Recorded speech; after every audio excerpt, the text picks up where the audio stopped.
Stand for the pledge. Kathy, would you lead us, please? Pledge allegiance to the flag of the United States of America and to the republic for which it stands, one nation, under God, indivisible, with liberty and justice. Again, welcome everyone. We have a nice turnout. Nice to see some folks here. And we'll get underway and I'll turn it over to Mike for the approval of the agenda. Good evening, everybody. I would entertain a motion to approve the regular board meeting agenda for October 3rd, 2022. Second. All in favor? Aye. Anyone opposed? Thank you. And under 1.04, entertain a motion to approve the September 6th, 2022 regular board meeting minutes. Second. All in favor? Aye. And 1.05, entertain a motion to approve the September 28th, 2022 special board meeting minutes. You want to follow Robert's rules I'm of not, order, I right? was not here. Yeah, I don't think either of us can move that actually by. Yeah, he was not here for that. You can vote on it, but you can't make or second the motion. Would Kevin like to move it and Chris seconder? Sure. Make a motion. Second. All in favor? Aye. Aye. Thank you very much. That was Roger. Thanks for keeping us That was on. Roger Collins. That was an honor of Roger, I could Yes. tell that. Okay. So we'll go right to the student report, Gianna. Welcome. Hi, so we had a successful homecoming and a pep rally and spirit week. The yearbook club is off to a strong start this year, with Samantha McDonald used her considerable artistic talents to design the yearbook cover and complete it over the summer, which is a record for our cover to be done. Our theme this year is postcard to our future selves. A group of 10 students joined Miss Green at a fabulous yearbook conference last Friday. Stay tuned to how they implement all of the inspirational things that they saw to our own Geneseo yearbook. About half the yearbooks available for sale have already been purchased as of last Wednesday. The senior class has started their year off with a bang. The prom venue has been booked. They will be going to Terry Hills Golf Club. The senior trip location has been determined and they'll be going to Riding High Ranch Resort for 3 days of fun in the Adirondacks, like last year's senior class. The middle school and high school page turners teams have been busy reading their books from their assigned reading lists for the December competition. The club is joined weekly by Mrs. Robinson and her therapy dog Fiona.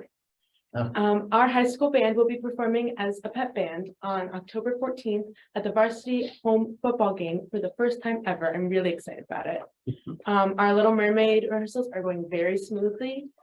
We have some senior nights coming up, football, volleyball, boys and girls soccer. We had just got a notification that PSAT registration is due this Thursday, the 6th, for sophomores and juniors who are interested in taking the PSATs on the 12th. And our first sophomore fundraiser was announced today, and we're doing Charleston wraps. If you have any questions, you can email me, ask me questions for more details on the products in this book. If you'd like to purchase any and how to support our class of 2025, since purchases are all digital and contain different forms of payment options, I have the link if you would like it. Any questions? Great.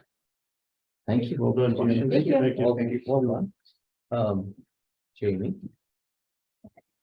There isn't a whole lot, but many of our middle school clubs have started meeting regularly, including Student Council, Page Turners, Athletics, and Pride Alliance.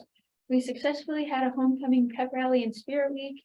And for sports, we don't have a gym, as many of you probably noticed. So modified volleyball and boys modified soccer have been going to the Genesee Country Christian School, and the modified girls soccer has gone to Highland Park to practice. All of the modified teams have done well as they started the season. Any questions? Very good. Very good. Thank Nice, you. short and sweet. I like that. Thank you very much. Thank you. Very good indeed. Okay, presentations, whale watch trip. Mr. Rose, Mrs. Mao, I'll be flying solo. Mr. Rose. Okay. Okay. I was asked to come and present about the whale watch. I'm not sure what questions or ideas you'll need from me. but I will do what I can to answer them and talk through what I can. And you can very clearly see the pictures that I chose. Some may or may not have board members' kids in them, strategic or otherwise, you decide. Is it was it the right arrow, I'm assuming, Mr. Holt, that goes on here? Okay, all right. So that is our itinerary. I don't want to read it to you because no one likes that, but if there are questions on like something isn't clear maybe, or anything else, I'm happy to clarify things. It is very similar to those that have gone in recent years.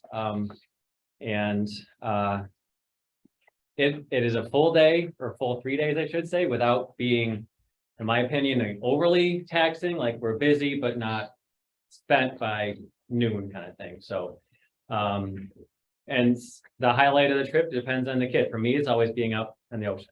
And for some, it's still just swimming in the hotel pool. And you know what? Good for them. And it's also honestly seeing, when we approach Boston for the first time, some of the kids that have never seen a real city skyline. That's a really cool feeling, to see that through their eyes. They, Rochester is great. I grew up there, but it's not the same. So that is, that's Wednesday morning. We leave 7-ish and then get back Friday evening, 7:30-ish. So it's a 2.5, 3-day trip, depending on how you do your math. The cost of the trip includes everything that you saw. The 2 coach buses, drivers, and a tour guide. We stay 2 nights at a hotel. Last I looked, it was at La Quinta in Andover, which is outside of Boston. It does lower the cost somewhat. We do get breakfast at the hotel the 2 mornings we are there. And then we also give students $10 to $15, depending on what we were able to raise. Actually, sorry, 15 to 20 for dinner of their choice at Quincy Market, so they can get a slice of pizza in a different city instead of just in Geneseo. That cost, and I didn't realize it wouldn't show up that well, I apologize, but the cost of the trip before fundraising this year is $585 per participant, which is higher than it has been in the past. Like everything, costs are going up. Not that we're obviously happy about it, but that is where we are. To help defer costs, our fundraiser, and again, a lot of these will be familiar. We have already started a cookie dough sale. So if anyone wants dessert, you can contact your nearest 5th grade family or 5th grade teacher.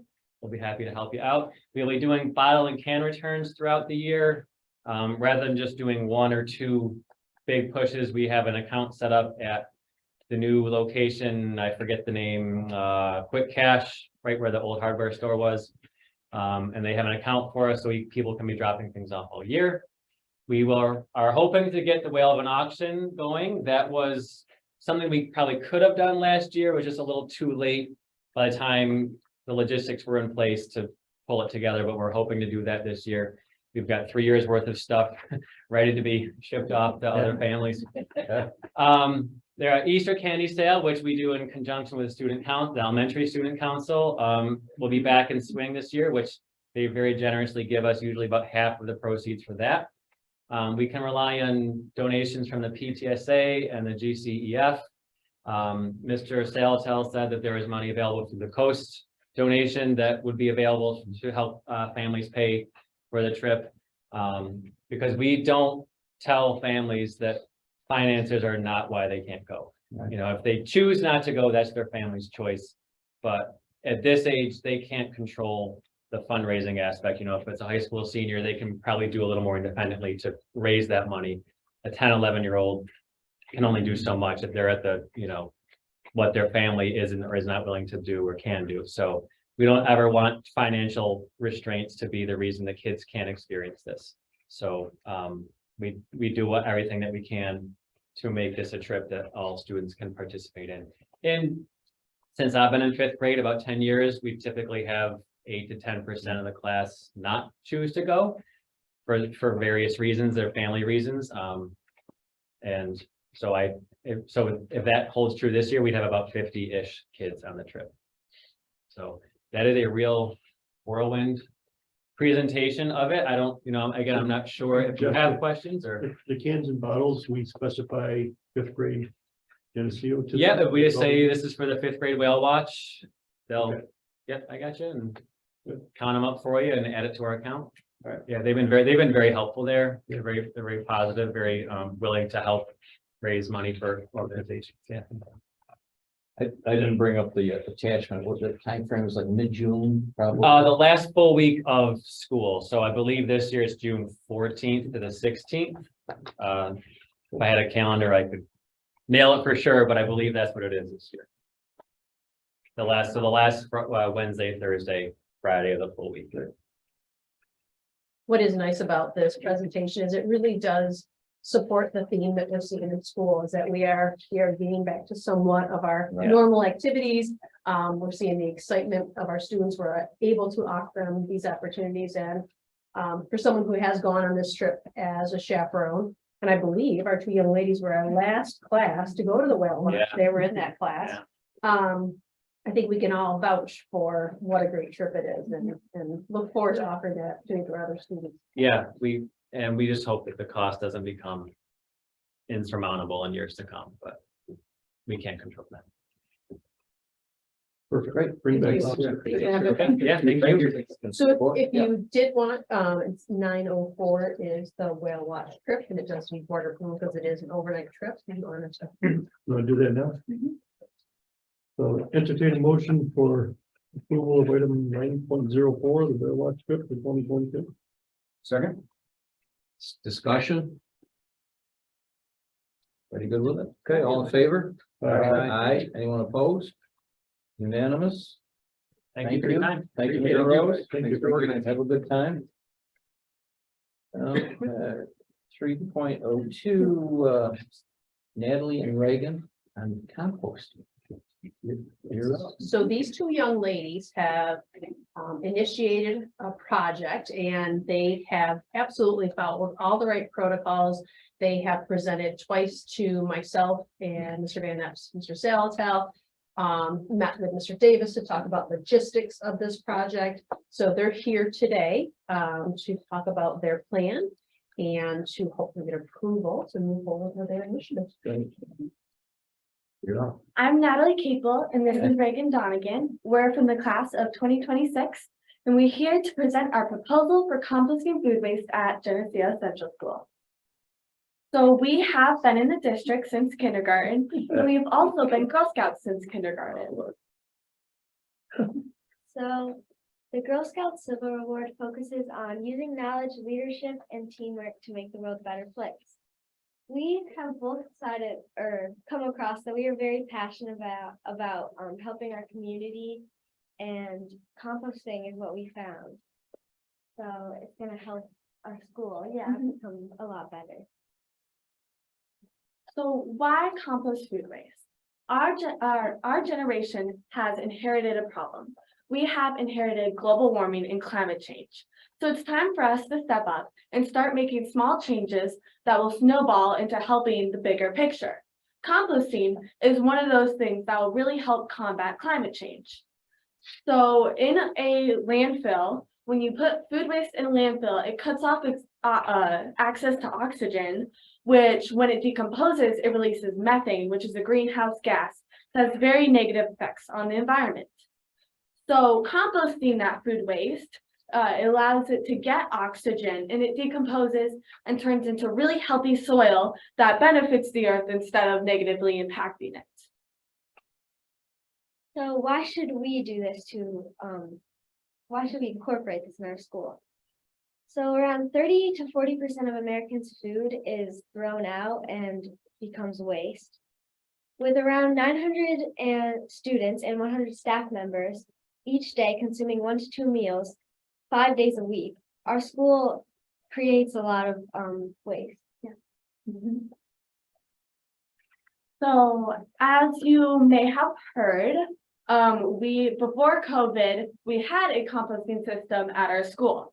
Mrs. Ward's environmental science class started a composting project, and they were composting in the cafeterias. And unfortunately, when COVID hit and with the building project, that space where we were composting, it was bulldozed over and is no longer available for composting, which we're very, very excited about everything that's happening at our school. But we have to figure out a new plan for this. Also, in 5th grade, I had a Genius Hour project where me and one of my fellow classmates were composting the food waste in the elementary. So we're hoping to incorporate both of those projects into a new sustainable project that'll help everybody. So Natalie and I have created a plan to slowly and gradually bring this into routine, so it's not just a sudden change. Because from the past experience, it didn't work as well. So for the phase 1, we're starting on October 19th, and we're just gonna start in elementary school with breakfast time and snack time. Before Thanksgiving break, we're gonna see how everything is going. And then if it's going great, we want to start with just the kitchen scraps in the cafeteria. And then if everything's going great with that, before for February break, we can try the small cafeteria with children's lunches. And then we can see if we can move on to both cafeterias and get the whole thing running, yeah. Sticking with our theme of helping you, oh, wrong slide. So you're probably wondering, how is this going to work? So we have a 3-bay system that we use at my house. It works really well. It's very easy. And we're thinking about putting that at the baseball hedgerow, which there's a picture of it in one of the upcoming slides. And then we're also gonna have drop spots. So we'll have, these are one of them. It's a pail and it has easy to open lids and shut lids to minimize animals like bees and bugs like that. So minimize that impact of this project. And those are going to be in each elementary wing. And then we're also going to have a winter dump spot, which depending on how we go and how much composting we're actually getting, we may turn that into a permanent bay system by the small cafeteria. And then there's weekly chores, monthly chores, and annual chores. We are getting clubs to help with these, so that will be less impact on the staff. So some of our weekly chores will be every Wednesday and Friday. We're collecting the bins, dumping them, rinsing them, and replacing them. Every month, we need to flip the current bay and add brown matter. So that'll help with the compost mixture, make sure we're getting really healthy soil out of it.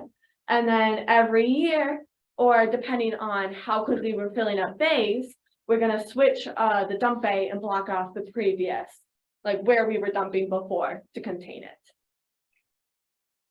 So this is the 3-bay compost system Natalie was talking about. This is at her house. So on the right, you'll see the nearest one. This is their dump pile. So by the cafeteria, we'll constantly be dumping on that site.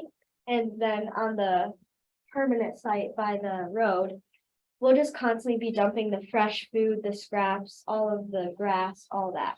And then in the second, this is where it's starting to break down and become compost. And on the third, this is soil that we can start to use for gardens, classroom activities, things like that. This is a map of the elementary school and an aerial view of our school.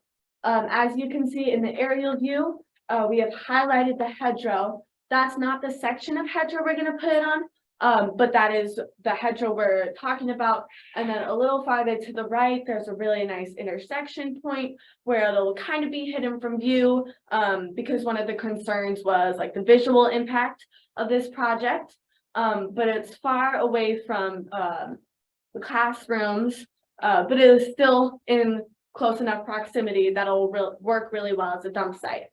And then in the elementary school, we've gone ahead and highlighted all of the wings and where we'll be placing these bins, although they'll be outside of the wing, but in an easy to get to area.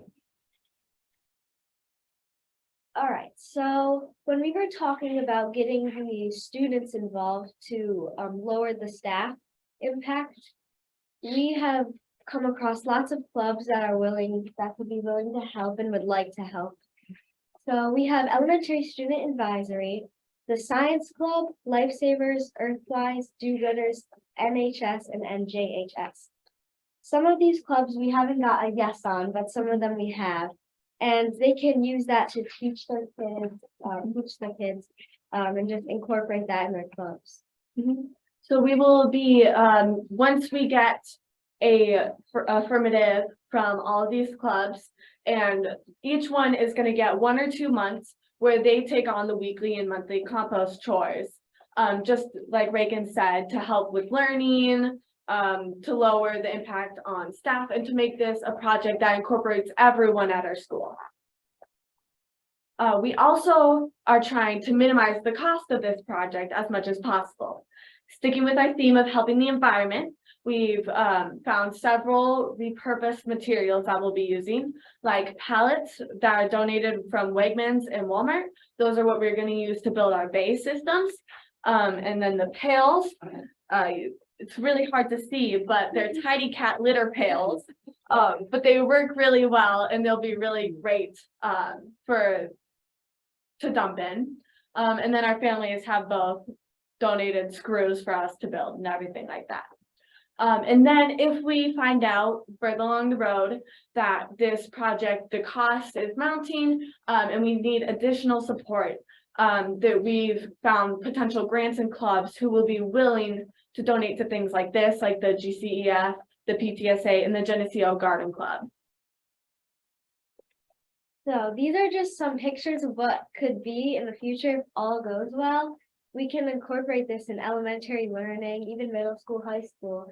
And how cool would it be if a teacher could show like a fruit or a vegetable that we grew here from our school from other kids' lunches or their scraps? Another thing, we talked to Mr. Schumacher about this in the cafeteria. Eventually, we are hoping that we can incorporate some of this fresh produce we're growing into our school meals, which will help make everything healthier, and it will add another cool student aspect to this. We want to say a huge thank you to everyone who has helped and supported us with this project. Mrs. Flowers, Mr. Saltal, and Mr. Van Epps have been super open and have given us great feedback and have really supported us with this. Mr. Davis and Mr. Schumacher have been super key in helping us figure out the logistics of this project. Mrs. K, Mrs. Button, Mrs. Holt, and Mrs. Hammond have helped us figure out who's advising all of the clubs that we're going to work with. Mrs. Wilcox, Mr. Rose, Mrs. Stevenson, Mrs. Hunt, and Mrs. DeFay have all been people who are running clubs, who have also been super excited about this idea and have expressed their willingness to help whenever we need it. Mrs. Mackey was super awesome in helping us schedule all of our meetings. And then Mrs. Ward and Mr. Holt were our advisors in this process, and they were super awesome in helping us figure everything out. So 2 things, we have as an administrative team, approved this project moving forward, and we wanted them to bring it to you to get your approval as well. Secondly, the next big initiative that I have to promote, they don't know this yet, but I'm hiring them. Because they literally checked every box that you would want to do in a representation. And it was interesting as we met with them to talk about this project and had questions.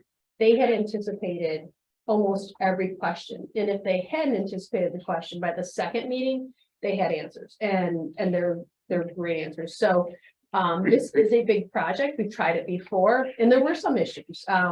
We laughed at the Tidy Cat containers.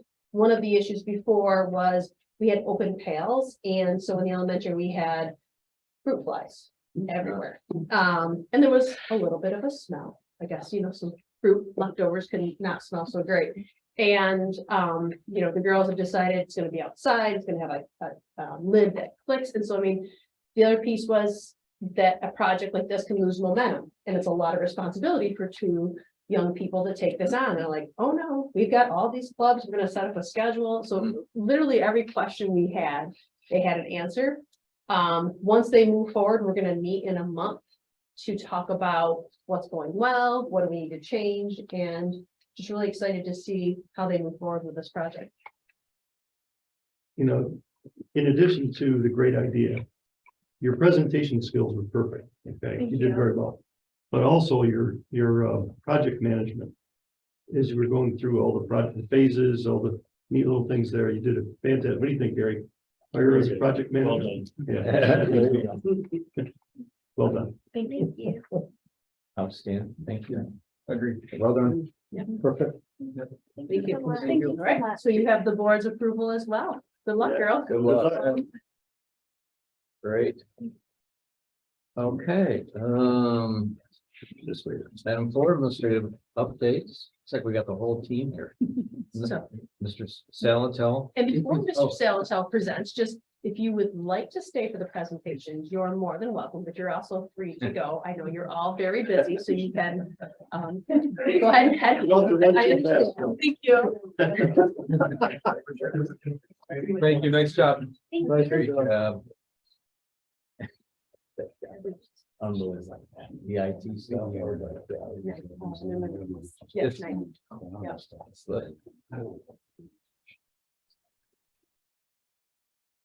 and I also put the administrators between the student presentations and my presentations, because following the student presentations is really difficult. So sorry, Mr. Salatel. So I introduced the whole team here, individually,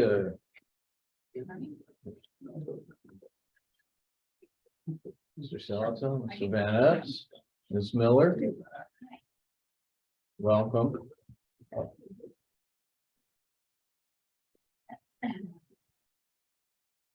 Followed by Mr. Veely.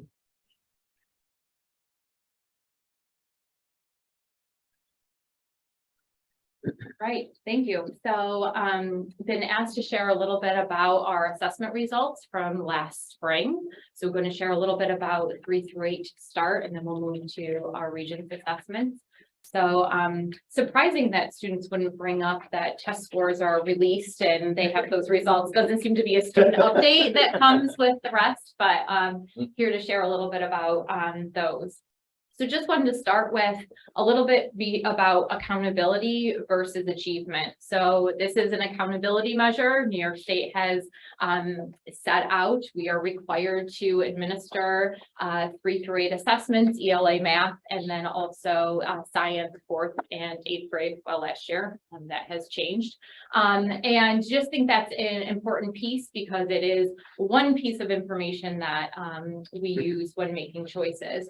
Just wanted to review, this has been something I've shared before, the difference between standards, curriculum, instruction, and assessment. So although this presentation is focused on assessment, New York State assessment specifically, there are a lot of components that we're focused on besides just the assessment. Standards are provided to us by the state. It is a little bit of a moving target as our standards keep changing. We are moving into next gen standards, and we'll see assessments that reflect that at the end of this school year. Curriculum and instruction, those are local decisions. So the standards are shared by New York State, and then school districts create curriculum that utilizes those standards so that we can best meet the assessments that the state puts out. So over the summer, spent a lot of time with staff members on curriculum and making instructional decisions. So just want to understand all those different components as they play into the assessment piece. Just to review a little bit too, I'd mentioned that the standards are a little bit of a moving target. So testing started back in the 90s, and they were only testing a couple of grade levels at the elementary middle level. That has since adjusted back in 2013 when they added at every grade level there was going to be an assessment for ELA and math. Those were aligned to then the Common Core assessments. And since then, they have also adapted some science learning standards, and we've moved into the next generation standards. So again, there's been some delays due to the pandemic. So the timeline for those next gen standards keeps extending. There was an initial rollout, becoming familiar with them. And like I had mentioned, at the end of this school year will be the first administration of assessments that are aligned to the new standards, which I wouldn't say have a ton of sweeping changes, but have moved some pieces between grade levels. So getting to our results from this year specifically. So again, spring of 2022. Again, this is the ELA, and this just gives you a little bit of an overview. So when these scores are released, there's a variety of different ways we can look at that. The first column talks about our totals, starting with our total number of students that are eligible to take the assessment. So those are by grade level. And then to the left of that is the total number of tests that were administered, which gets you to the refusal piece a little bit. You can see the number of students that had refused to take the assessment, and kind of see the trend between 3rd grade all the way up to 8th grade. So also gives you a percent. If you are a math person, you might say, well, that doesn't really add up. If 3 kids refused, how do I get to 57? Well, there are kids that are absent or that maybe had a medical and they would also not be taking that assessment. Level 1, 2, 3, and 4 is the different ways that the state categorized students' results. When we talk about proficiency, which is one of the columns, they're looking at the number of students that earn a 3 and a 4. Those combined together equal our percent proficient. So oftentimes those are what's published in the paper, how proficiency levels at 3rd grade or 4th grade for different grade level or for different school districts. So again, talks about our accountability, doesn't necessarily talk about student achievement. That's part of our responsibility when looking year to year at different cohorts or breaking down different subgroups. So the other thing we tend to do, and I know you can't see the bottom line on here, is to look at proficiency levels across different years. So our proficiency levels, the first one is 3rd grade, and we move to 4th, 5th, 6th, 7th, and 8th. Again, this is for ELA testing. So you can look at some of the trends within our proficiency levels. Again, 2020, there was not an assessment. We often talk about different variables, changing standards. There also was a change of test in 2021, as some of the testing questions that were released from to teachers were actually on the exam. They also decreased the test. They didn't have all the components in 2021. So again, sometimes looking at the proficiency across years is challenging due to different indicators or changes in environment. So Stephanie, this Yeah. is those who score 3 and 4. Correct, So that's the definition of proficiency. correct. Can you map? I know it's hard to look within Mhm. each grade, but can you map like last year's 7 to this year's 8? Yep. Or, you know, Yeah. right about. Yeah, so if you looked at, so 2021, let's look at 7th grade. Yeah.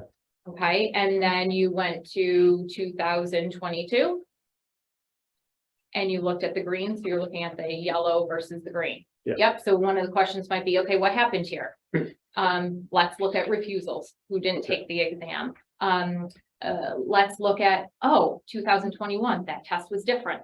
They didn't have to do as many components as the test. So that's why it's very important to look at everything and dig in more. So this is an So it's a umbrella good view, broad brush, but. but you need to dig what's in. your assessment at this Yeah. point? You know, and I'm not asking for the answer now, but.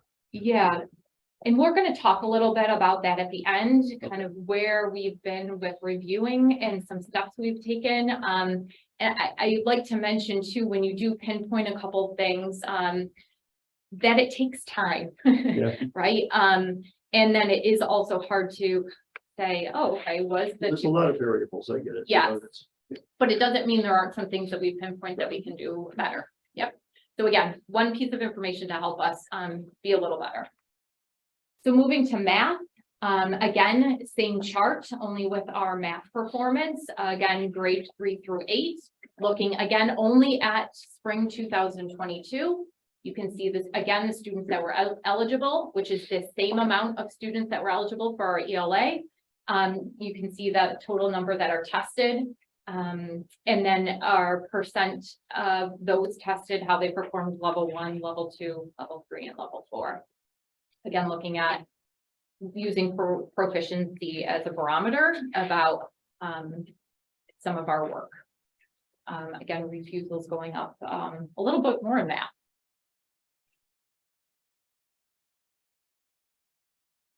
Again, proficiency over the years in math, same piece, third grade over those 4 years, not counting 2020.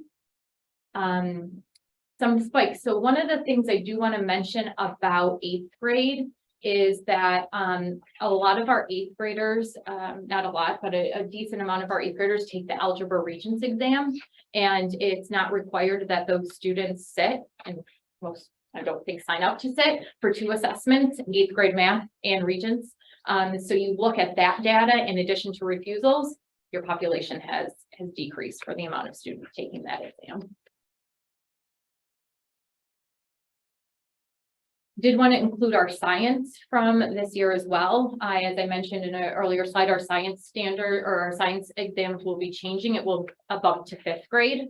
The exam was given in 4th and 8th for a number of years, and will remove to 8th. Same piece with our 8th grade science. We had 27 students take living environment last year. So those students were not required to take the 8th grade science assessment. So that population of students were removed from the count in addition to the 17 refusals. The reason I bring up the refusals is that the state sets a percentage. We should be shooting for 95% of our students to take the assessment. And I understand, you know, the feelings about state assessments and where people are with participation. The trouble is that as a district, if a student doesn't take the assessment, they get a 1. So all those refusals hurt us, and because they take that population that's eligible, and that's how they calculate some portion of our ESSA. So it gets kind of detailed, but we're at probably an 80 to 83% participation for our 3 through 8 testing. How does that compare to previous? Yeah, so I looked, the last 2 years, and it's interesting, not that I want to predict anything, but it is interesting to see the small amount of refusals at the elementary, and it kind of gradually gets larger at the 8th grade. I don't know if that trend is changing. Just interesting to look at that pattern. So I just wanted to share a little bit about some of our next steps based on, you'd asked, okay, so this is one snapshot of accountability and information, and I'll turn it over to Casey to share a little bit about our discussions and how we use that information. Right. So a lot of the things that Stephanie had talked about were things that we really can't change, right? The standards are not something that we have much say in, and all that we can really do is unpack them with our staff and then say, because we have these new shifts in standards, what are we going to do about it? And I think that's the most important piece out of any of this data unpacking and thinking about the role that we play in that. So there's observational data as well as the concrete numbers that we see. And it's our job to step back and say, well, what is this telling us about our students collectively? Our 3rd graders are going to go to 4th grade, and we can look at that trend there and see, okay, in 5 years, where do we hope that they are? But programmatically, what are we doing to make sure that we're supporting all of our students? So going back to this original frame here, our standards are something that we don't truly have an impact over, but we can look at the other 3 components and say, what are we doing here based on these numbers that we have? Our numbers are going to be what they are right now. So looking at the work that we're doing, which is really, really hard work, and saying, how can we make it smart work that is truly harnessing all that we're able to bring to the table with our staff that we have and the manpower that we are able to connect with each other and say, how are we making decisions for our kids now? So looking at our curriculum, some work that has been done this summer already, there's some great movement in our foundational literacy. We had a large portion of our K2 staff invested in some curriculum this summer and at the end of last year that has really revolutionized our foundational literacy programming, unpacking some of the assessment measures that they're using, and then these really smart conversations about where our kids currently are at. And because of that, what do we need to now shift? I'm asking a lot of questions and collectively as a team, we're trying to find out why we're doing what we're doing. It's easy for me with a new perspective to come in and say, great, let's keep doing what we've been doing because it's comfortable, but I want to learn with them. And a lot of the answers that they come up with, well, this is the way that we've done it. Data aside, is it what is most impactful for our kids right now? Then we have to have that conversation about data. What is missing? How do we fill those gaps? And then it may require us to make some shifts. Our math curriculum guides, we're unpacking the standards, which are shifting, and we're saying, all right, do we know at a granular level exactly what we're teaching? And if we don't know that, how do we know that our kids are actually learning that? So not just walking in and saying, here's a resource that was given to me by the state, here's a textbook that we purchased, saying, well, we have standards. Now we need to create our own roadmap to help our kids get there. And that's going to shift every single year. So there's a big mindset shift that our staff is working through right now and saying, well, but I feel really good about these resources that I've been working from. But when we look at the data, do we still feel really good about them, or do we now know that we have to make some adjustments? Technology framework this summer, Mr. Holt had a cohort of teachers in, and that will continue to say, are our kids prepared to take these tests? So one of those elements that we actually have a role in is preparing our students to take a test on the computer. There's a lot of skills that are necessary there, including the social emotional piece, not giving up, persevering, some of those character ed pieces. But down at the elementary level, we're working with staff on unpacking the state benchmarks in social emotional learning and saying, what are our criterion at each level to make sure that kids have tools in their toolbox, not just the practice of it. So we can read a story about someone who's persevering, but if the kids aren't then practicing it in action, how do we know that they're going to be successful when they're then put in front of that test? So a lot of curriculum things that are happening, yes, based on the data that we're seeing, but also no matter what data is coming our way, we have these practices in place to support our kiddos. Looking at instruction, things that we're doing differently in how we deliver the instruction in the practice of actually teaching, shifting some of our master scheduling. So the wind time was developed in last year's master schedule, ultimately what students need. We continue to shift that practice, whereas last year it was, we're going to hand kids a bunch of different exposure and experiences based on our curriculum as a whole. We're now fine tuning that and saying, well, actually, all of our kids need more practice in a standard we've already taught. But because of that, we're able to enrich some kiddos in an area because they showed proficiency. And other kids need some practice and we need to work backwards and do some reteaching there. So some great conversations with staff there. Instructional models, we're taking our students and saying how much can we integrate them into our programming so that there's a level playing field for our students. Our AIS tiered instruction, coming back to the drawing board and redefining what tiered instruction means here at Geneseo. We can open any book and they'll tell you what tier 1, 2, and 3 instruction should look like, but not here. There's not a book that says Geneseo instruction should look like this. So we spent the last month unpacking that with our AIS providers, and then classroom teachers created definitions and doing a lot of that basic, do we know what the definition of some of these words are and are collectively speaking the same language? And then having more vertical and horizontal conversations. So our kindergarten teachers are talking with our 5th grade teachers, because our kindergarten teachers know a lot of those skills that our 5th graders may be lacking. What resources and models are you using to help kids grasp that? And then our 5th grade teachers can say, hey, I know where our kids need to be. So can we get all of these teachers on the same page that we're taking priority standards and really unpacking them at a level that is super granular for our kiddos? And then assessment, right? We have these state assessments, which are great, but to your question, are we assessing the right things here? Are we making sure that we are looking at assessments that are providing us information at a granular level, skill specific, so that we can then create individual instructional plans for kids? A kiddo should be starting kindergarten, and by the time they leave me at 5th grade, we should be able to hand over a folder that said they've mastered all of these skills, and they still are lacking in these areas. And because of that, the transition up to middle school should be much more successful and accommodating for these kids so that they're not feeling like they're grabbing for straws as they transition up to the next level.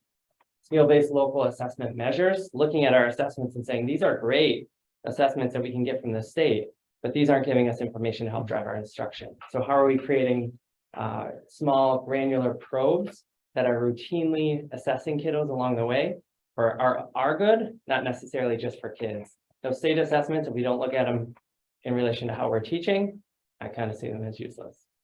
Our vertical data conversations, once again, having our kindergarten teachers and our fifth grade teachers come together and say, hey, what is it that we're doing so well? What are some common practices that'll help kids as they transition from year to year?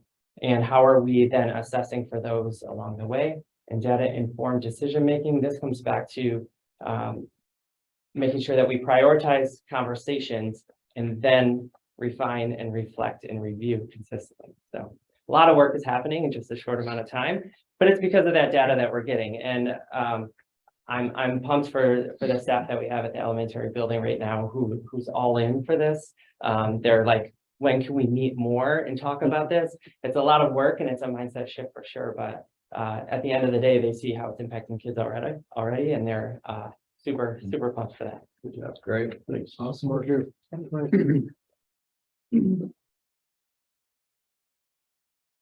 you. Oh, Mike, I got all done. That makes it really nice. I'll touch base real briefly on our middle level and our assessment 6 through 8. As you know, traditionally, our students have performed at the top in the area and certainly throughout Monroe County. And when I look at the data, I do look at more of the achievement because I use comparable data to other schools and how are they doing. You look at a 40%, that is what they consider proficient, and you say to yourself, well, that's 4 out of 10, that's not good. But when this all first started, the proficiency level was supposed to say those students are on track to graduate. And this started back in 2013. And we've never had a 40% graduation rate. So we've seen students go through the whole thing. And for me, it's about that everyday stuff. And did we see a decline last year? Yes. So we look at what is a cause of that decline. And we looked at that you touched base about the social and emotional learning. Many more mental health issues we had last year, quadrupled, tenfold compared to previous years. The other biggest area, absentees. Students were absent from school at an all-time rate. And of course, then you add in that staff that had to be quarantined. So now there's a lot of instruction missing there. So our theme, and you're going to hear me talk a little bit about it at the high school when we get to Regents results, back to the basics. What were we doing to get students to perform at the highest level? And that it involves, first of all, building that relationship. That's that social emotional piece, getting students in the classroom to feel valued, make that connection. Once you have that, then you can motivate them to achieve at their highest level.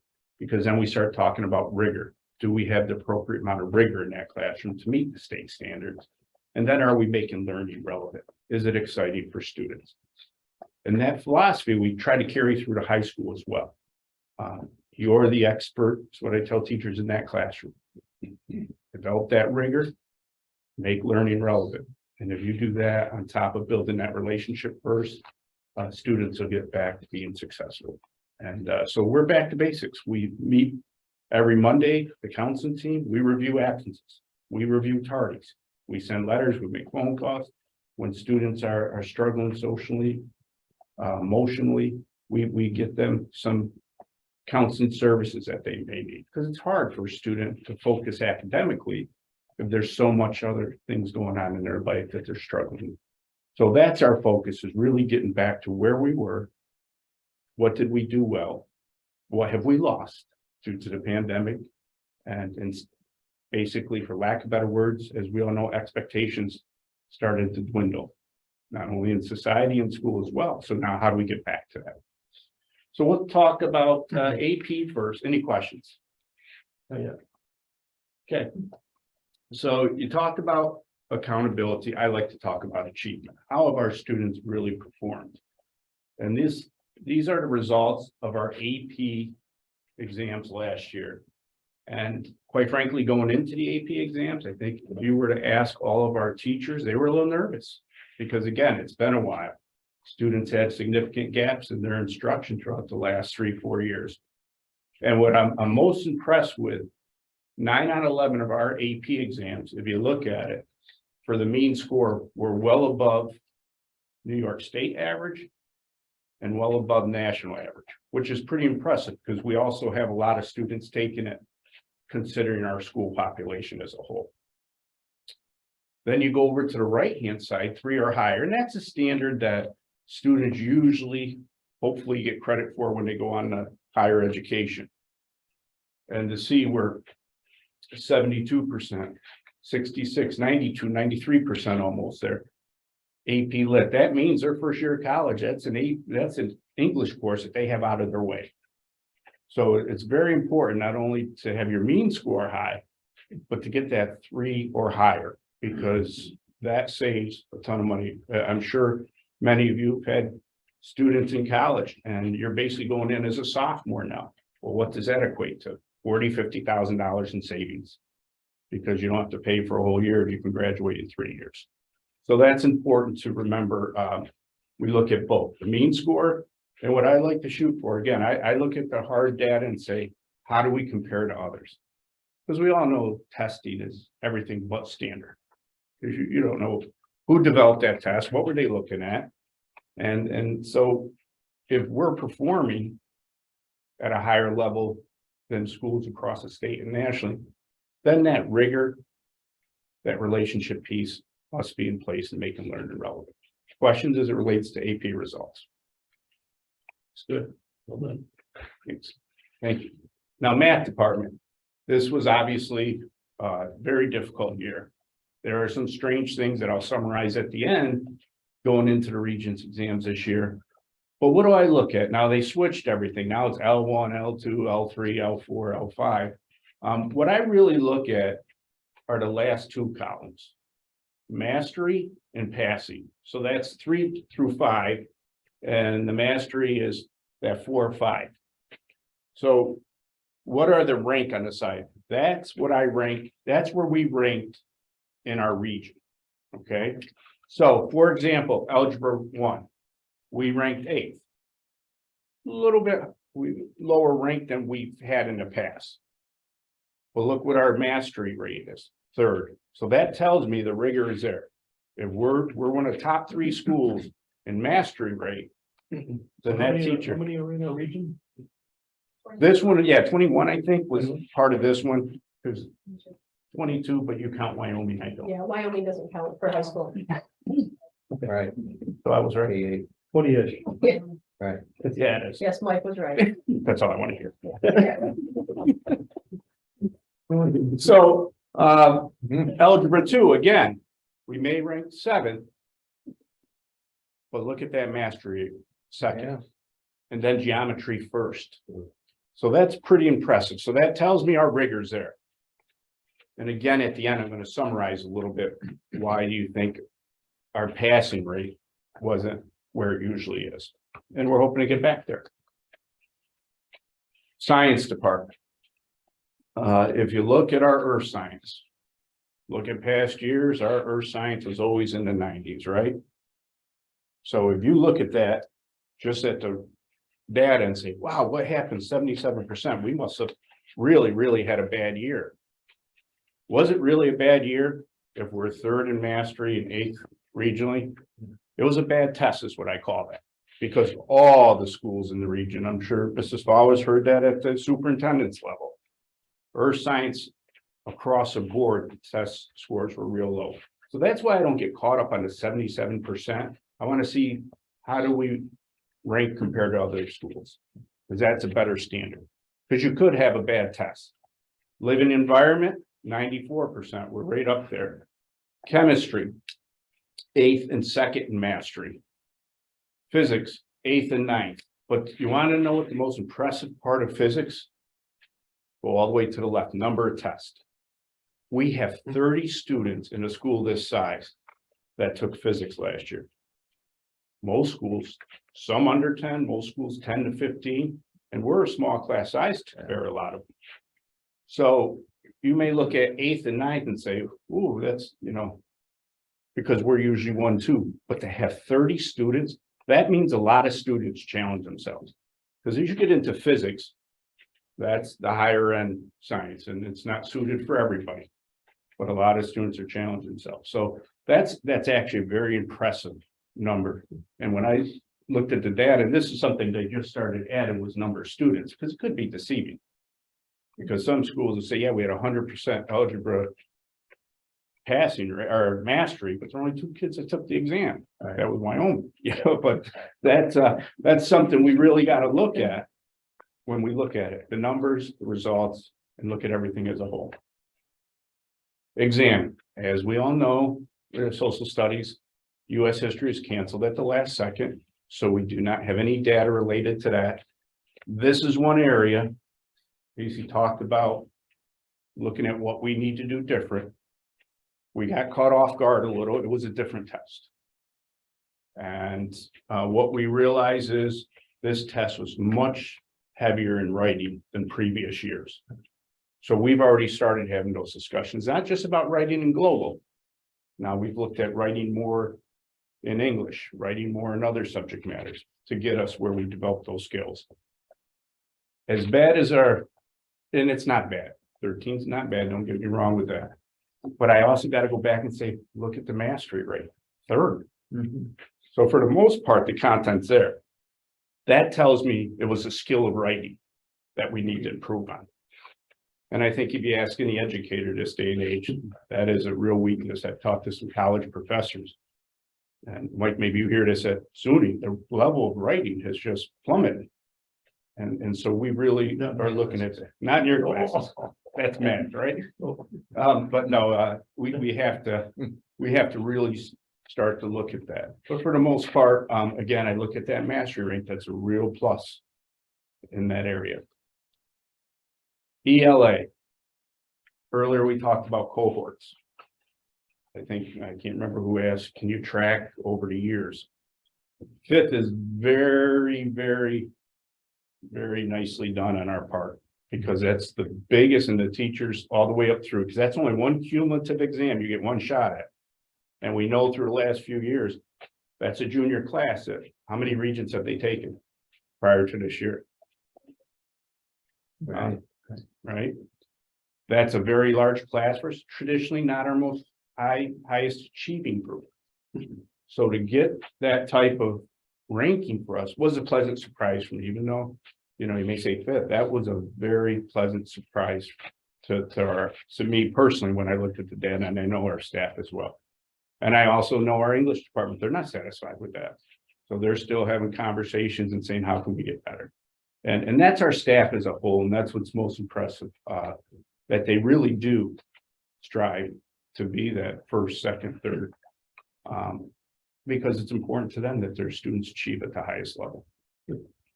Can I ask in that sense? And this is, I want to ask this as not as a criticism. Yep. What's the difference between number 1 and number 5? Or number 1 and wherever we are? What's the difference? We don't get any award. Well, we do. We get big rankings in I'm business. just simply asking, if we're looking at, we've made some great progress. I get all that. That's good. Yep. What are the whomever is number 1? What are they What are they doing that doing we're that- not doing, right? And Yeah. is there something we can point to? And Mike, quite honestly, we get that call. I get that every previous years all the time. I will have principals call me. How are you guys getting these results? And so that's what we now have to reciprocate that. And I already contacted, there's one school, earth science blew it out of the water. Yeah. So I said, what, I contacted the principal. I said, well, how'd you guys do that? Everyone else is in the 70s. They were way off the charts. And the teacher, the principal told me some things about the teacher and different things they're doing. So it is important. It is important to have that That's discussion. continuous improvement in Yeah. the model. Yeah, yep. So, I do look at the positive, that our mastery rate, because that was my biggest concern. Because as expectations get lowered, so does rigor. And once rigor gets lower, you're not getting mastery if you have a low rigor in the classroom. So to summarize it, as you know, we talked about lowering achievement levels, 50% or higher now earns you a passing score in the regions. So that's a whole different game. I didn't even add that number into that. So the state realized that students would struggle as well. What were some of the causes? Do I think of some of them? I brought it up at the middle level, attendance. School became optional. And that's a real struggle. Struggle we're still battling today, as Mr. Veely well knows. Every day that attendance, because we have to stay on top of it. And I think we gave a lot of passes because of the social emotional stuff. But we have to get back to our expectation of work when families got to get to school, on time. Of course, I talked about staff absences. Take a staff out of classroom for 5 days because of quarantine. That's 5 days of instruction lost. Yes, we have substitutes, but they're not going to teach at the same rigor and everything. That happens multiple times over a year. That's significant. And then we all know the gaps that were caused by the pandemic, whether it was interrupted learning or at least best case scenario, inconsistent learning. And I think that's hurt us as well. And again, lack of previous experience taking Regents exams. We can't undermine how important that is. So I talked about solutions, just back to the basics for us. Follow through. Questions? Excellent. No, I think, I mean, you're doing great. All of you are. I pick up on all the common theme is traceability from, you know, what we're delivering to the standards and the curriculum and so on. So in my old engineering days, it's all about traceability back to the requirements. Let me add one more thing to your question, like, Mike answered that. One of the things I also think is powerful is when teachers are able to look at some of that information and digest it. Because I'll give a for instance. One of the things we've been looking at over a few years is literacy in the early levels. It was actually teachers that identified, I think we can do some things differently. Let's learn more about it. Let's look at some of the local assessments we're using and let's get better at this. So I think that's equally as powerful. You know, we can look at different things in context, but also giving staff the opportunity to digest and have conversation and then saying, yeah, we're missing these components. We need to do this differently. Let's scrap this and take this on. So that also, I think is helpful when staff is able to look at it. Clearly, I mean, as Ms. Flowers knows, I'm always looking for the data, and you do a great job at looking at the data and kind of data mining and getting into it and then trying to learn from that. Thank you. Data mining, but also then empowering the teachers to utilize that Yeah. data to improve their instructional practices. Clearly. Because we can all look at our data and we can come up with our conclusions, but if we can't empower our teachers to then make changes and to Yeah. change their instruction and Good. the way it's been presented and how they've been working, the teachers want this, they're hungry for it, they're ready to, they want their students to do well. We all do. Evidence-based management. What, back on the AP results, there's a couple that really jump out as being very poor. What do you do with that? How do you address that? We will be having many discussions about this. And, you know, I think we gotta look at the rigor. Look at the students taking the exam again, look at the numbers, compare those to other schools. So if we have a high percentage of students taking that exam compared to a school our size, then your average would be down. We've definitely got to look at those achieving it 3 or higher. Thank you. Thank you. Thank you. Any questions from the board? Thanks for your support. Appreciate it. Thanks, Robert. Thank Good you. job, guys. Well done. Mr. Veely. Now, I don't. This is called an update.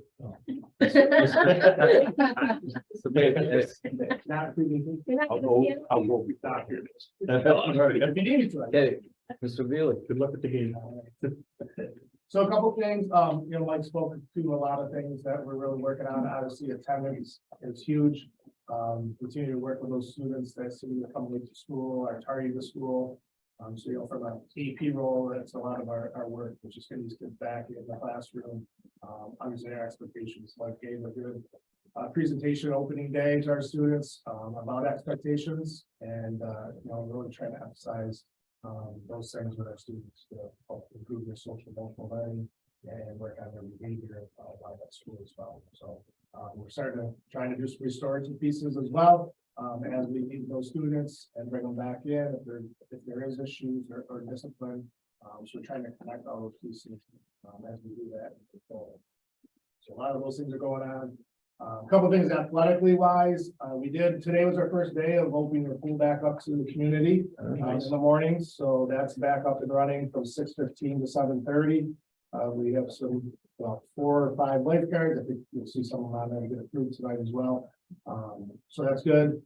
There isn't a locker room currently, so that's one of the issues that some people are having, but we hope to have that up before long, so that people can come in and use that as well. So that was a good thing. I do have to really commend our phys ed staff. They've been doing a great job this fall.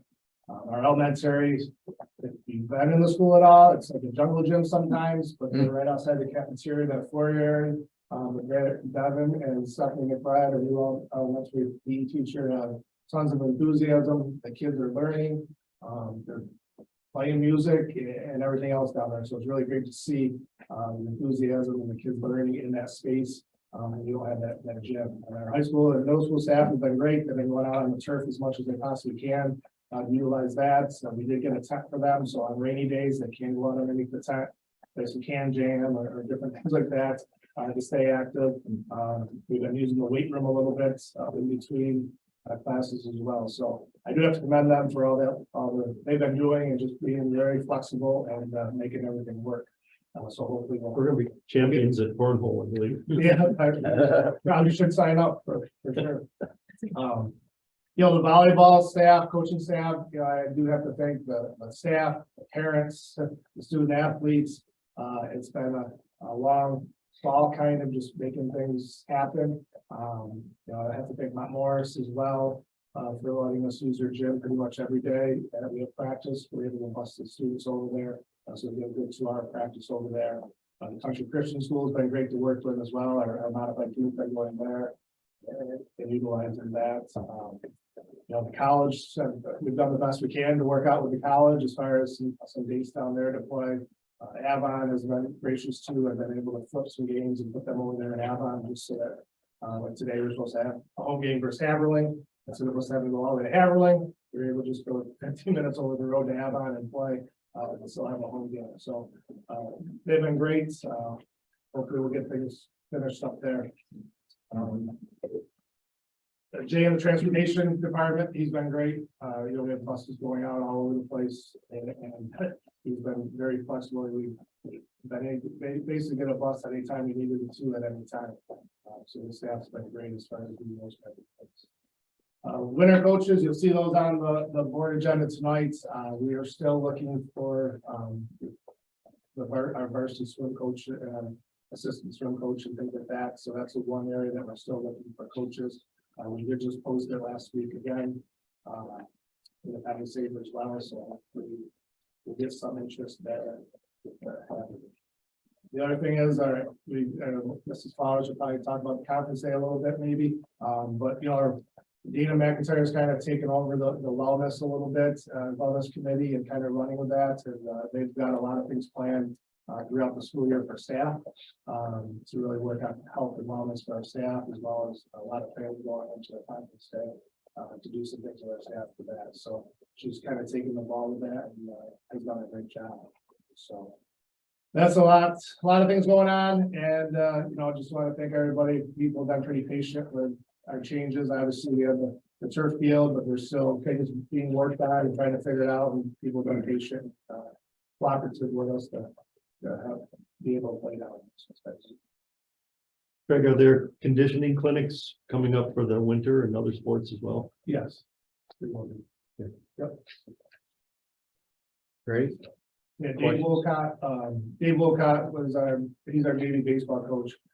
He did a presentation to all the fall coaches just on nutrition and fitness training and things like that. And he's pretty much got around every team and worked with every team and coaches on some preventative injury prevention that they can do and try to utilize, bring those into practices and do some different things with that. Do we know if the coaches have implemented that? Most of them have done it Okay. as much as they possibly can. Good. With the flexibility of that. Yeah.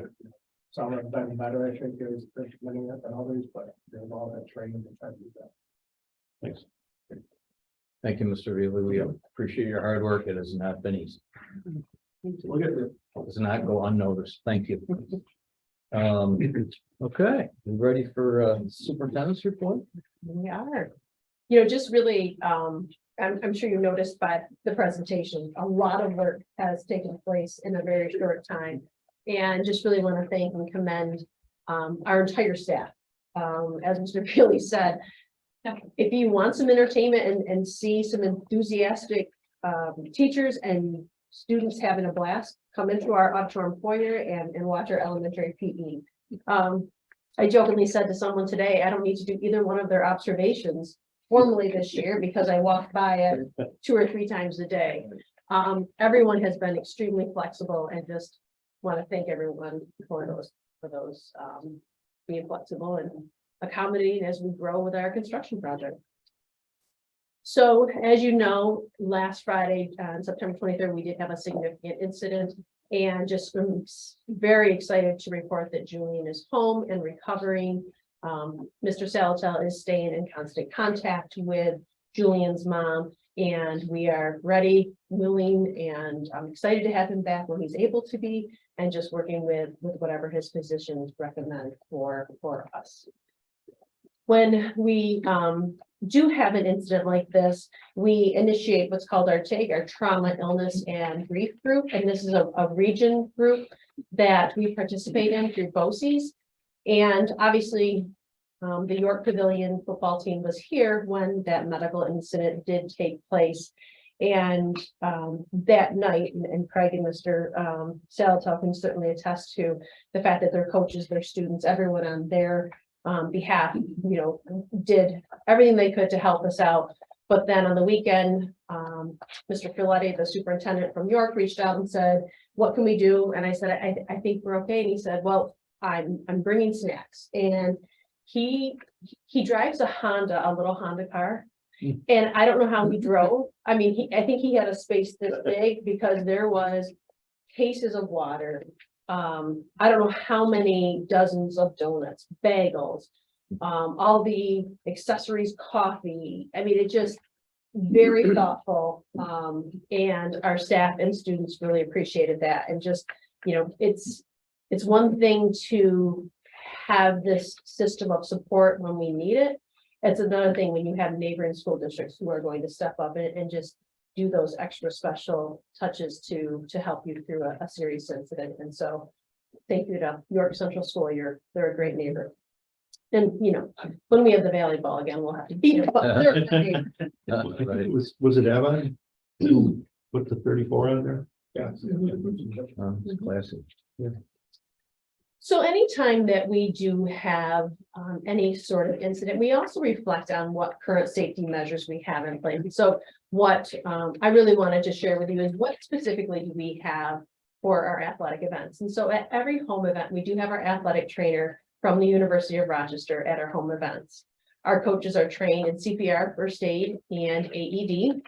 And Craig talks about that annual training that he does with all his coaches. And with this incident, there was the question of why don't we have an ambulance at our home games for football games? So I reached out to the other school districts in the BOCES and said, if you have football, do you have an ambulance on site? Is there a cost? And then do you also have an athletic trainer? And you can see that about half, a little more than half, do have ambulances available. And most people also have an athletic trainer. I did talk to our fire chief, Mr. Chandler, about the availability of an ambulance. And so for our remaining home games this year, we will have an ambulance here for our varsity football games. But it's certainly something for us to engage in conversations with the Geneseo Fire Department to see if it's a possibility, if we feel that it's something that's necessary for our football games.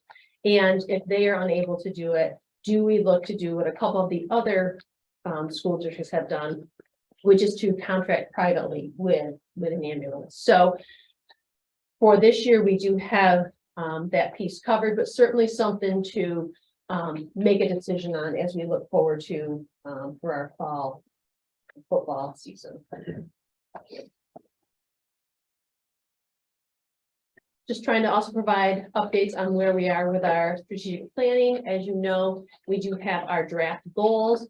And those are our four basic areas of our draft goals, really looking at enhancing the financial support to making sure that we are offering high quality programs. Certainly improving our school communication with staff, parents, and community, improving the social emotional support for our students, and improving the prep level for our students for college and career readiness. So at this point, we are working with our focus groups to get action steps and objectives. And we will have those done by the middle of October. And so we'll soon be presenting a draft to community and to the board when we are with our strategic planning. And Gary and I are going to kind of tag team on this last part. As you can see, behind that crane is a new block wall. I'd like you to notice that in between those blocks, there is mortar. And I believe those were actually 12-inch block walls instead of the 3.5-inch 4-inch blocks that we had on our prior building. So I don't know a whole lot about construction, but that's a very nice looking straight wall. Everything is on track. I don't know, Gary, if you want to just talk more about where we are with the addition. Sure. So what you're looking at is the firewall by design. That's a 12 inches, Cindy said, masonry unit block wall with mortar reinforcing it. So that is progressing extremely well. Mason's here every day doing that. That's going to surround the new gym. So also the contractors are doing footings. So they've been doing excavating and putting in the footings and pads for the columns that will be arriving later this year. One good thing, we have good news in the fact that as we were digging, we were hesitant and thought maybe we were running down suitable soils underneath that old gym and outside, and no. Soils, we had the geotech representatives here, they've been testing right along and we saved ourselves a lot of money. So awesome. So adjacent to that space, as we all know, is the high school gym. And we started today with the reinforcing, I call it the temporary reinforcing because that's what it is. So it's to get you access back into that gym as soon as possible.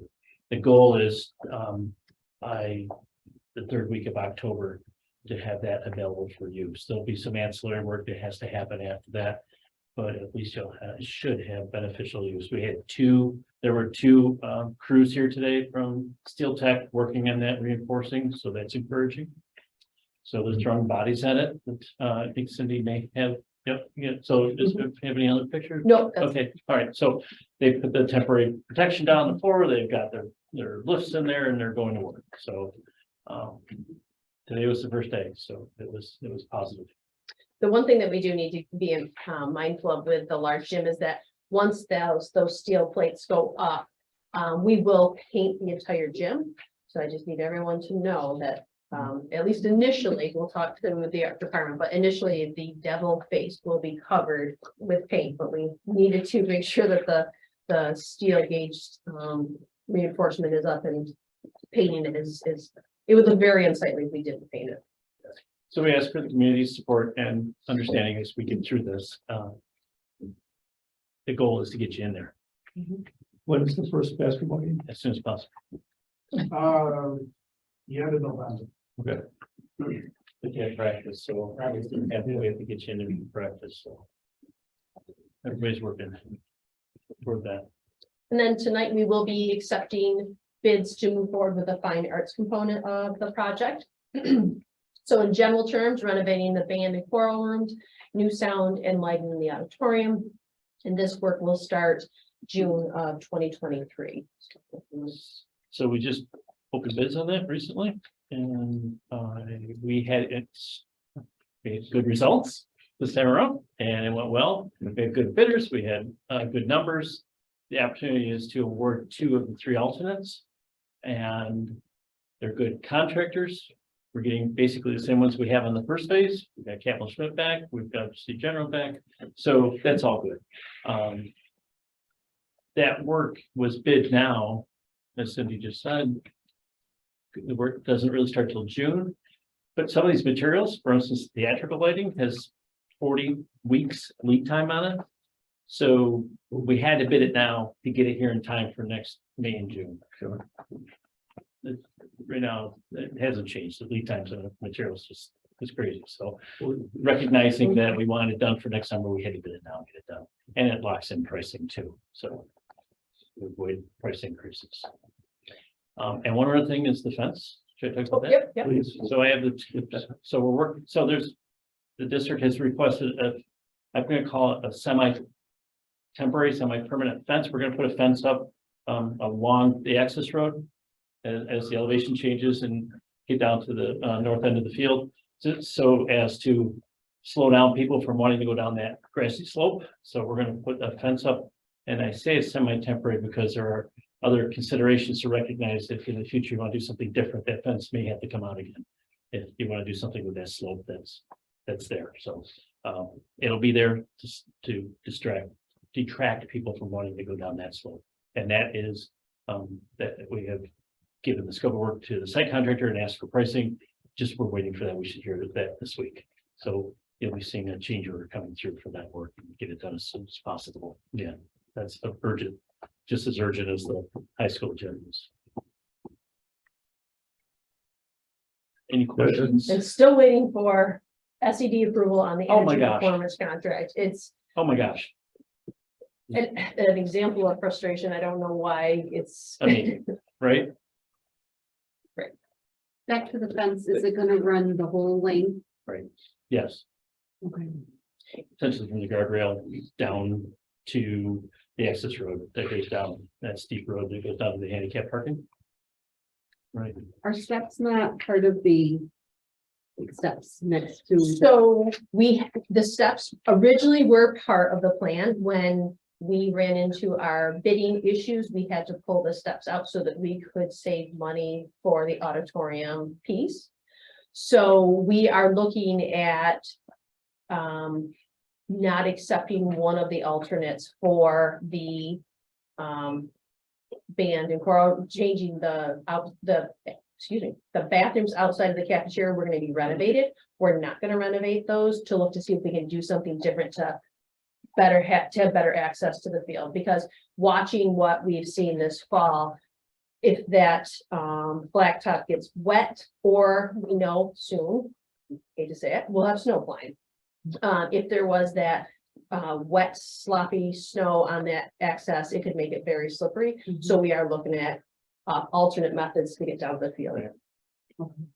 I thought the change was just in the structure of what the steps were made of, not that we removed the steps.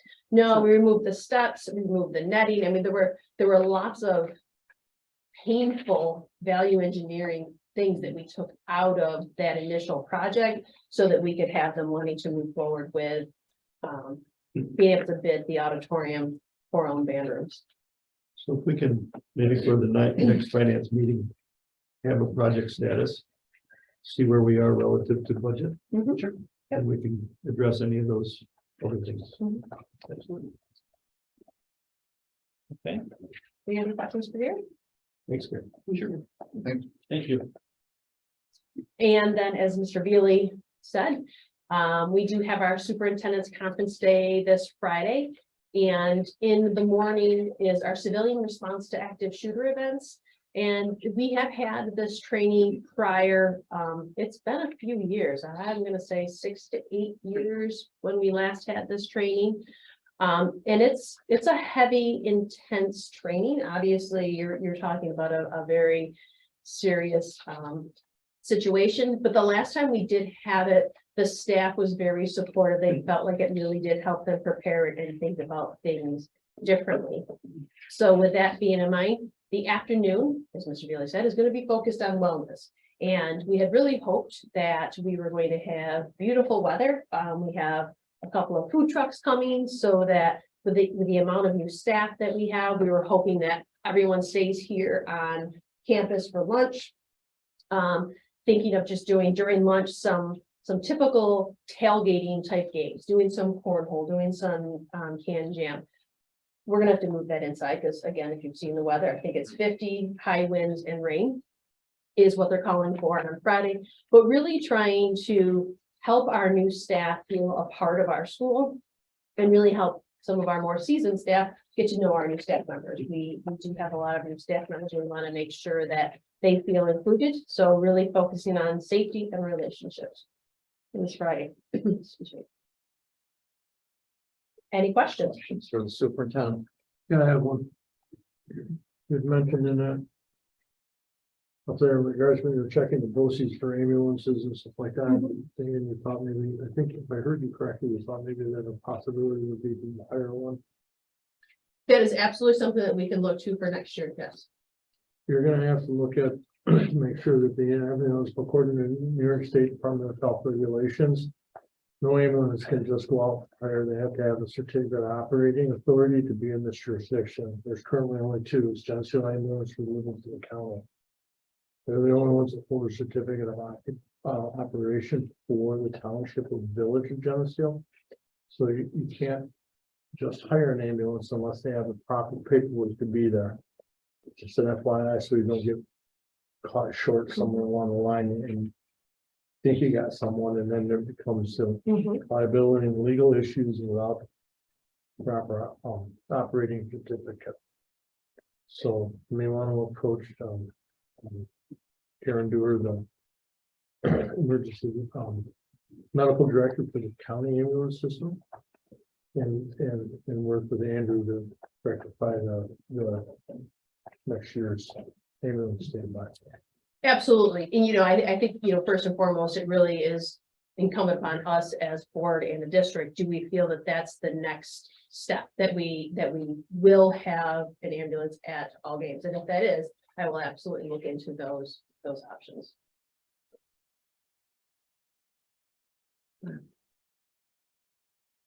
Thank you. Community relations, did anybody sign? No. Okay. And we will go to committees. There's no report on audit finance for tonight. We were gonna meet tonight, but we postponed it. We're 10 out, so we're gonna right now plan for the first meeting in November. Hate to say that.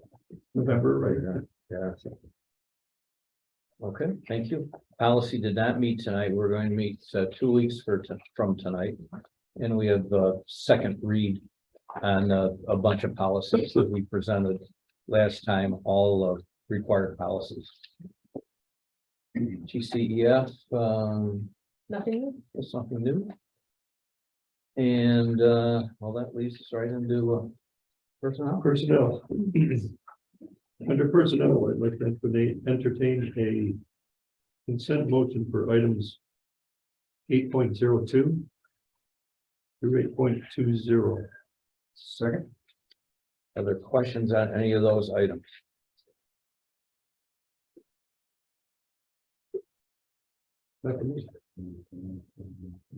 Yeah.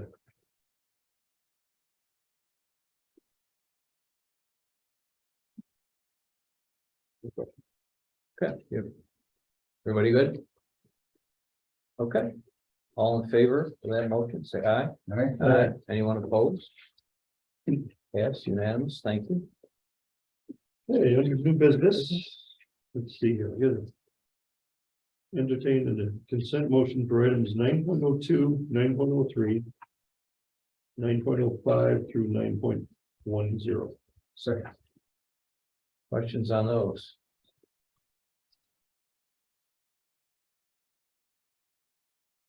Okay. Hearing none. All in favor? Say aye. Aye. Anyone opposed? Unanimous, thank you. And,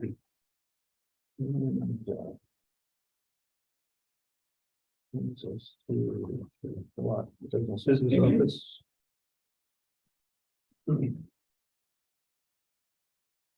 Entertain a consent motion for items 10.02 through 10.04. Second. Questions on those? Good. Okay, all in favor, say aye. Aye. Anyone opposed? Yes, thank you. And brings us to executive session. To discuss a safety issue. Entertain a motion to go into executive session to discuss one matter related to safety. Second. Gonna ask Officer Hopper and Chief Husky to stay for executive session. Okay, great. Thank you. We're here for something. All right, all in favor? Then we're here for Hi. Aye, okay, thank you. Do they always want to go to a board meeting?